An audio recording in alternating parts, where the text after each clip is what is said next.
उत्तर प्रदेश की राजनीति में हलचल मच गई है।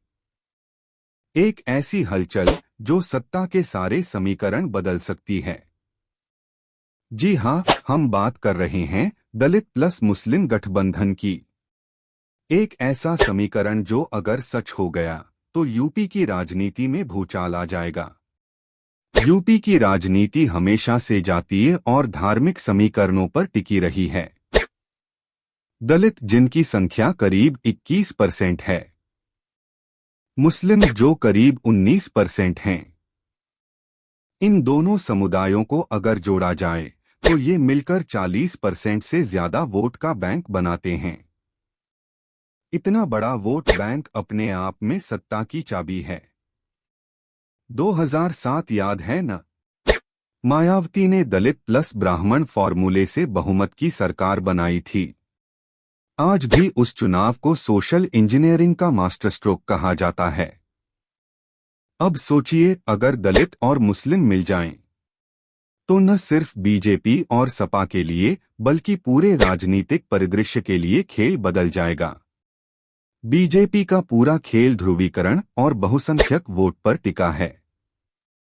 दलित मुस्लिम गठबंधन का मतलब होगा बीजेपी की सबसे बड़ी ताकत पर सीधा प्रहार।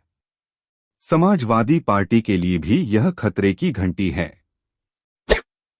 क्योंकि मुस्लिम वोट अब तक सपा के स्थायी वोट माने जाते थे। लेकिन अगर मुस्लिम समाज दलितों के साथ बसपा या किसी नए गठबंधन की तरफ मुड़ गया, तो अखिलेश यादव का पूरा गणित गड़बड़ा जाएगा। कांग्रेस और छोटे दल तो सीधे सीधे हाशिए पर चले जाएंगे। अब सवाल ये उठता है, दलित और मुस्लिम समाज क्यों एकजुट होंगे? कारण साफ है, दोनों समुदायों के मुद्दे लगभग एक जैसे हैं।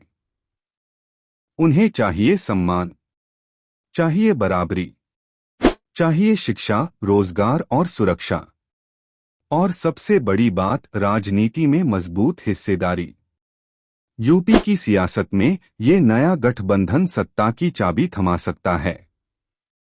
अगर मायावती आगे आती हैं, तो उनका हाथी फिर से दहाड़ सकता है।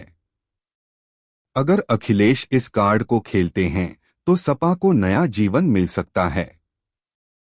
और अगर कोई नया चेहरा सामने आया, तो वो पूरे यूपी का किंगमेकर बन सकता है। यूपी का इतिहास गवाह है, जब भी नया गठबंधन बना है, सत्ता का तख्ता पलट हुआ है।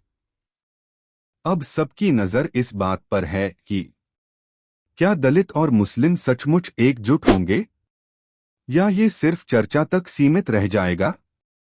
एक बात तय है, अगर ये गठबंधन हुआ, तो 2027 का चुनाव नहीं, बल्कि पूरा राजनीतिक नक्शा बदल जाएगा। दोस्तों, यूपी की राजनीति में ये सबसे बड़ा सवाल है, क्या दलित प्लस मुस्लिम गठबंधन आएगा? और अगर आया, तो किसके सिर पर सजेगा सत्ता का ताज?